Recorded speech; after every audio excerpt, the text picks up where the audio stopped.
السلام علیکم ورحمۃ اللہ وبرکاتہ۔ سبحان اللہ و بحمدہ سبحان اللہ العظیم۔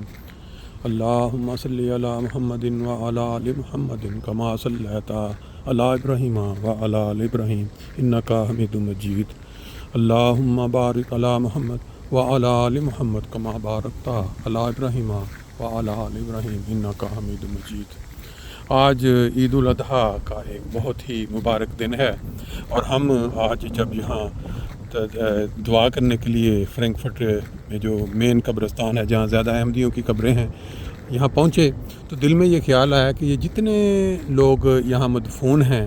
اور اللہ کے حضور حاضر ہو چکے ہیں، اسی طرح پاکستان میں وہ لوگ جو بدبخت آج جو قربانی کا دن ہے، جو حضرت ابراہیم علیہ السلام کی جو سنت ہے اس پہ عمل کرنے کا دن ہے، اس کو انہوں نے وہاں احمدیوں کے لیے روک دیا ہے۔ ان کو بالکل یہ خیال نہیں ہے کہ انہوں نے بھی ایک دن اسی طرح قبروں کے اندر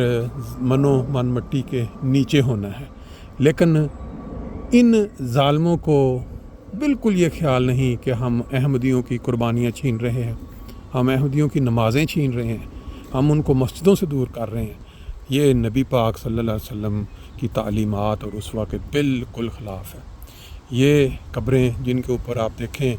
انا للہ و انا الیہ راجعون عربی کے الفاظ لکھے ہوئے نظر آ رہے ہیں، ان کو یہ عربی کے الفاظ بھی چبھتے ہیں۔ دعویٰ ان کا یہ ہے کہ یہ نبی کریم صلی اللہ علیہ وسلم کی امت ہے، لیکن ان کی جو حرکات ہیں وہ اللہ تعالیٰ کی ناراضگی کا باعث بننے والی ہیں۔ ہم احمدی لوگ جو دنیا میں جا بسے ہیں ان مظالم سے تنگ آ کے، وہ تو اپنے وطن سے پیار کرنے والے ہیں، پاکستان ان کا وطن ہے، لیکن پاکستان کے اندر جو بدبخت سربراہ جو اس ملک کی باغ دوڑ چلانے والے ہیں، ان کے ساتھ ان کو ضرور یہ ہے کہ تکلیف کی وجہ سے بددعا بھی نکلتی ہے۔ اللہ تعالیٰ ان بدبختوں کو، ان ظالموں کو، یہ جو قبرستان کے یہ جو مناظر ہیں، شاید ان کو دیکھ کے ان کے دل میں یہ خیال پیدا ہو جائے کہ ہم نے یہ ظلم نہیں کرنا۔ ہر مسلمان کلمہ طیبہ پڑھ کے مسلمان ہوتا ہے اور ایک پناہ میں آتا ہے، لیکن یہ ظالم لوگ اس طرح کلمے بھی مٹاتے ہیں اور عربی کی جو آیات اس طرح لکھی ہوئی ہیں قبروں کے اوپر، ان کو بھی وہ مٹاتے ہیں، کتبے توڑتے ہیں، نمازوں کے مسجدوں کے مینار گراتے ہیں اور محراب گراتے ہیں۔ یہ جو مقام ہے اس کو بھی وہ بھولے ہوئے ہیں وہاں پہ۔